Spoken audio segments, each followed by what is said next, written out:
राधे राधे। सतयुग में शिव, त्रेता में राम, द्वापर में श्री कृष्ण और कलिकाल में भगवान बुद्ध हिंदू धर्म के केंद्र हैं।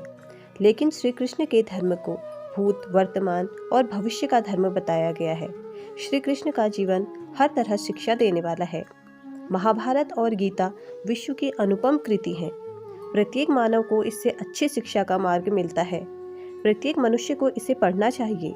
महाभारत में जीवन से जुड़ा कोई भी ऐसा विषय नहीं है जिसका वर्णन न किया गया हो और इसमें जीवन की किसी भी समस्या का समाधान न हो। वर्तमान युग में महाभारत के एक प्रसंग से आज मानव कुछ सीख ले सकता है। यह प्रसंग उस वक्त का है जब पांचों पांडव वनवास को जा रहे थे। वनवास जाने से पूर्व पांडवों ने भगवान श्री कृष्ण से कहा, हे कृष्ण, अभी यह द्वापर का अंतकाल चल रहा है। आप हमें बताएं कि आने वाले कलयुग में उसकी चाल कैसी होगी। श्री कृष्ण कहते हैं, तुम पांचों भाई वन को जाओ और वहाँ जो कुछ भी देखो मुझे आकर बताना। मैं तुम्हें उसका प्रभाव बताऊंगा। जब पांचों भाई वन में रहने लगे तो सभी अलग अलग दिशाओं में भ्रमण कर रहे थे। युधिष्ठिर भ्रमण पर थे तो उनकी नज़र एक हाथी पर पड़ी जिसकी 2 सूंड थी। यह देखकर उनके आश्चर्य का ठिकाना न रहा। अर्जुन भी दूसरी दिशा पर भ्रमण कर रहे थे। कुछ दूर जंगल में जाने पर उन्होंने जो देखा उसे देखकर वह आश्चर्य में पड़ गए। उन्होंने देखा कि कोई पक्षी है, उसके पंखों पर वेद की ऋचाएं लिखी हुई हैं, पर वह पक्षी मुर्दे का मांस खा रहा है। दोनों भाइयों की तरह भीम भी भ्रमण पर थे। भीम ने जो देखा वह आश्चर्यजनक था। उन्होंने देखा कि गाय ने बछड़े को जन्म दिया है। जन्म के बाद वह बछड़े को इतना चाट रहा था कि बछड़ा लहूलुहान हो गया था। सहदेव जब भ्रमण कर रहे थे तो उन्होंने देखा कि 6-7 कुएं आसपास में हैं। सभी कुओं में पानी है किंतु बीच का कुआं खाली है। बीच का कुआं गहरा था फिर भी उसमें पानी नहीं था। यह देखकर वह घोर आश्चर्य में पड़ गए। नकुल भी भ्रमण पर थे और उन्होंने एक आश्चर्यजनक घटना देखी। नकुल ने देखा कि एक पहाड़ के ऊपर से बड़ी शिला लुढ़कती हुई आ रही है। कितने ही वृक्षों से टकराकर उसको नीचे गिराते हुए आगे बढ़ी जा रही है। विशालकाय वृक्षों से भी वह न रुक सकी। इसके अलावा वह शिला कितने ही अन्य शिलाओं के साथ टकराकर भी नहीं रुकी। अंत में एक अत्यंत छोटे से पौधे के स्पर्श से वह स्थिर हो गई। पांचों भाइयों ने अपने अपने देखे हुए दृश्य की चर्चा शाम को कृष्ण से की। सबसे पहले युधिष्ठिर ने कहा, मैंने 2 सूंड वाला हाथी देखा। यह मेरे लिए बहुत आश्चर्यजनक था। तब श्री कृष्ण कहते हैं, हे धर्मराज, अब तुम कलिकाल की सुनो। कलयुग में ऐसे लोगों का राज्य होगा जो दोनों ओर से शोषण करेंगे। बोलेंगे कुछ और, कहेंगे कुछ और, मन में कुछ और होगा, कर्म में कुछ और होगा। ऐसे ही लोगों का राज्य होगा। युधिष्ठिर के बाद अर्जुन ने कहा, मैंने जो देखा वह तो इससे भी ज्यादा आश्चर्यजनक था।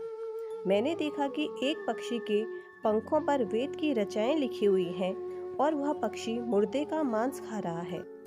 तब श्री कृष्ण कहते हैं, इसी प्रकार कलयुग में ऐसे लोग रहेंगे जो बड़े ज्ञानी और ध्यानी कहलाएंगे। वे ज्ञान की चर्चा तो करेंगे लेकिन उनका आचरण राक्षसी होगा। बड़े पंडित और विद्वान कहलाएंगे किंतु वे ही देखते रहेंगे कि कौन सा मनुष्य मरे और हमारे नाम से संपत्ति कर जाए। भीम ने कहा, मैंने जो देखा वह भी आश्चर्यजनक था। गाय अपने बछड़े को इतना चाट रही थी कि वह लहूलुहान हो गया था।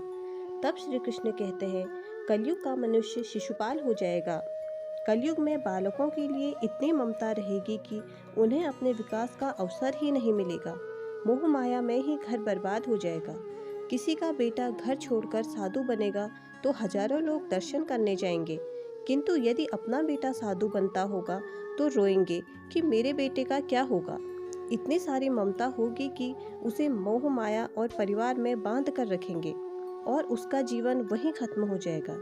अंत में बेचारा अनाथ होकर मरेगा। वास्तव में लड़के तुम्हारे नहीं हैं, वह तो बहुओं की अमानत है। लड़कियां जमाइयों की अमानत हैं और तुम्हारा यह शरीर मृत्यु की अमानत है। तुम्हारी आत्मा परमात्मा की अमानत है। तुम अपने शाश्वत संबंध को जान लो। भीम के बाद सहदेव ने पूछा कि हे कृष्ण, मैंने जो देखा उसका क्या मतलब है। मैंने यह देखा कि 5-7 भरे कुओं के बीच एक कुआं एकदम खाली है, जबकि ऐसा होना संभव नहीं है। तब श्री कृष्ण कहते हैं, कलयुग में धनाढ्य लोग लड़के लड़की के विवाह में, मकान के उत्सव में, छोटे बड़े उत्सव में तो लाखों रुपए खर्च कर देंगे, परंतु पड़ोस में यदि कोई भूखा प्यासा होगा तो यह नहीं देखेंगे कि उसका पेट भरा है या नहीं। कहने का तात्पर्य यह है कि कलयुग में अन्न के भंडार तो होंगे, लेकिन लोग फिर भी भूख से मरेंगे।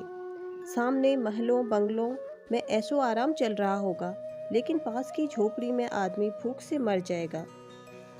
सहदेव के बाद नकुल ने भी श्री कृष्ण को बताया कि मैंने भी एक आश्चर्य देखा। एक बड़ी सी चट्टान पहाड़ से लुढ़क कर आ रही थी। वृक्षों के तनों और चट्टानों से टकराती हुई वह लुढ़कती जा रही थी। तब श्री कृष्ण ने कहा, कलयुग में मानव का मन नीचे गिरेगा, उसका जीवन पतित होगा। यह पतित जीवन धन की शिलाओं से नहीं रुकेगा, ना ही सत्ता के वृक्षों से रुकेगा, किंतु हरि नाम के एक छोटे से पौधे से, हरि कीर्तन से और उनका नाम लेने से यह रुक जाएगा। मनुष्य का जीवन पतन होने से रुकेगा। श्रीमन नारायण नारायण हरि हरि, यह नाम मनुष्य के हर कष्ट को और हर पाप को दूर करेगा।